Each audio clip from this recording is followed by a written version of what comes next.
Welcome back to The Explainer. I'm absolutely thrilled to have you here today. Just think about the massive cultural dominance of sports for a second. All over the world, entire cities literally shut down for championship parades. Billions of us tune into the World Cup. And otherwise, perfectly rational people are out there painting their bare chests in freezing weather just to support the home team. It's kind of like a universal language. But have you ever noticed that there's a distinct group of people who feel completely 100% disconnected from it all? They don't care about the matches, they feel zero allegiance to the teams, and those intense rivalries, they just don't compute. So today we're going to look at the fascinating psychology behind this exact phenomenon. It's a question that completely baffles the diehard fan, right? Like, why do some people feel absolutely nothing when the home team pulls off a miraculous last-second win? And if you're on the other side of the fence, if you're that alienated non-fan sitting quietly at the Super Bowl party just eating the dip, you might actually wonder why you don't feel the magic everyone else is experiencing. Well, you're not broken and you're not missing a chip.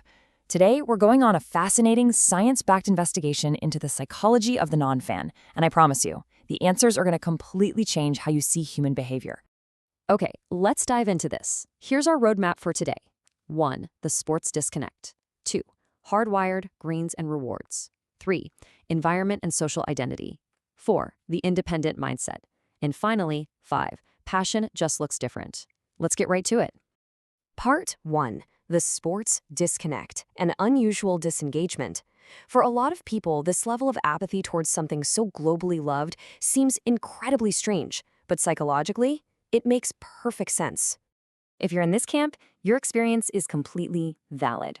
We're talking about a total disconnect here. Not following scores, skipping the big games entirely, and feeling, entirely unengaged by the palpable excitement in the room.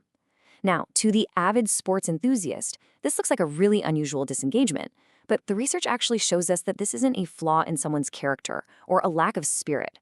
Instead, it's a fascinating divergence in personality and interest patterns. Our brains simply prioritize different things, and to understand exactly why, we've got to look under the hood at our neurology. Part 2. Hardwired brains and rewards. Let's shift to the neurological perspective to see how our brains are fundamentally wired differently when it comes to processing excitement. In psychology, there's this absolutely crucial concept we need to understand called reward sensitivity. Basically, this refers to how strongly someone's brain responds to certain types of stimulation. As humans, we differ wildly in how our brains register meaningful input. What acts as a massive dopamine hit for one person might be barely a blip on the radar for someone else. And this biological reality, it's right at the very core of sports apathy. And this brilliantly illustrates the divide. On one side, you have high reward sensitivity when it comes to sports. For fans, the competition, the high stakes, the sheer unpredictability of a live game, these elements trigger really strong emotional rewards in the brain. They literally light up. But on the other side, you have low reward sensitivity in this specific context.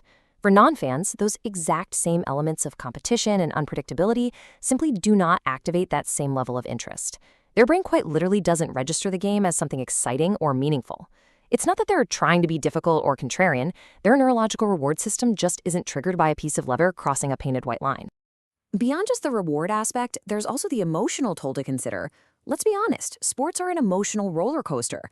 They involve intense excitement, sure, but also deep frustration and bitter disappointment when your team loses. Research in emotional regulation tells us that while some people absolutely love that thrill ride, others find it incredibly draining. Some individuals just prefer stable pursuits. They actively choose to avoid situations that create those unpredictable emotional highs and lows. So instead of investing their emotional energy into a game they can't control, they choose activities that are more internally rewarding and emotionally steady. Part 3. Environment and social identity. So, we've talked about brain wiring, but what about nurture? What if it's not just how you were born, but the environment you grew up in and how you socialize? Never underestimate the power of early childhood exposure. Research consistently shows that our strongest interests often develop right during our childhood years. If you grow up in a household where game day is this massive, celebrated event, your brain builds deep emotional associations with sports. But if you weren't exposed to sports early on, or if it simply wasn't valued in your specific environment, your brain never constructs that foundational emotional bridge. Consequently, as an adult, you really don't feel like you're missing out on anything, mostly because the association was just never there to begin with. Then there's the social component, which is heavily rooted in social identity theory. This theory explores how people connect with groups to build a crucial sense of belonging and a shared identity. Human beings are tribal by nature, right? And sports teams provide one of the easiest, most accessible, and most common ways for people to create a shared us versus them dynamic. Just putting on a jersey instantly connects you to millions of other people. It's an instant tribe. But again, we see a real divergence in how people operate. Fans actively seek out this group identity. They absolutely love the us versus them belonging that sports teams provide. Non-fans, however, often just don't rely on group-based identity to feel connected to the world. Instead, they're wired to form an individual identity.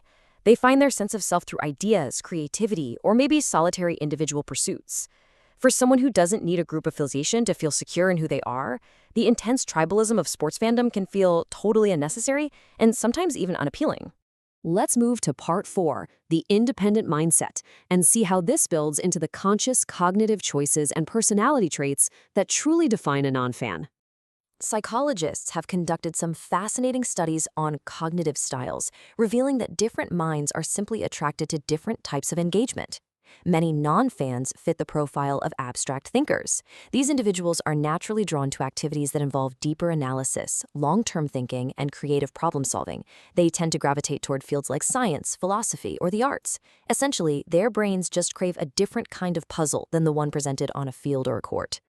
Now, it's incredibly important to note here, and to be completely impartial, this absolutely does not mean that sports lack strategy or complexity. Any coach will tell you sports are highly complex. However, abstract thinkers often perceive sports as repetitive or less intellectually stimulating for their specific cognitive style. Because their minds prefer open-ended, abstract problem-solving, the bounded rules and repetitive nature of a sports season simply don't scratch their intellectual itch in the same way. It's really a difference in perception and cognitive preference, not a judgment on the sport itself. Furthermore, personality psychology shows us that non-fans often possess what's known as an independent mindset. Think about it. Sports are arguably the most globally shared form of entertainment on Earth. To completely ignore them takes a certain level of independence, doesn't it?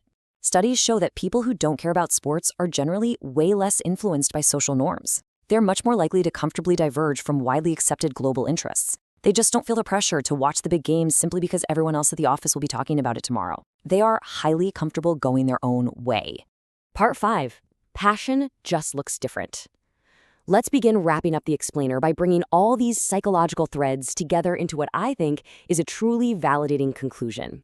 So the crucial point is summarized perfectly by this quote from our source material. Not caring about sports doesn't mean someone lacks passion. It usually means their interests are directed elsewhere. This is profound myth-busting right here, guys. The non-fan isn't sitting in a dark room staring at a blank wall while the game is on. They're engaged, they're passionate, and they are highly stimulated. They're just doing it in an entirely different arena. Now, what's really interesting about this slide is seeing exactly where that energy goes. If that reward sensitivity isn't being triggered by a touchdown, where is it going? Well, for non-fans, their alternative passions are highly diverse. They might be entirely consumed by music, obsessing over new technology, building a business, diving deep into psychology, or exploring a myriad of other areas. Their minds are highly active. They're just seeking out different stimuli to achieve that same exact sense of excitement and fulfillment. To summarize our journey today, human behavior, whether you're out there painting your face your team's colors or completely ignoring the playoffs entirely, is shaped by a combination of 3 main things. Number 1, personality, like your unique reward sensitivity and independence. Number 2, environment, including your early childhood exposure to game day culture. And number 3, cognitive preference, whether you lean toward group belonging or abstract individual problem solving. Sports just happen to be one of the many ways people choose to engage with the world. It's a massive one for sure, but it is certainly not the only one. Which leaves us with this final provocative thought to turn the mirror back onto you. Where is your passion directed? Whether it's on the field, in a laboratory, at a canvas, or in a book, understanding the psychology behind why you love what you love is the absolute key to understanding yourself. Thank you so much for joining me on this explainer. If you found this breakdown of human behavior as fascinating as I did, and you want more structured insights just like this, make sure to subscribe so you never miss our next deep dive. See you next time.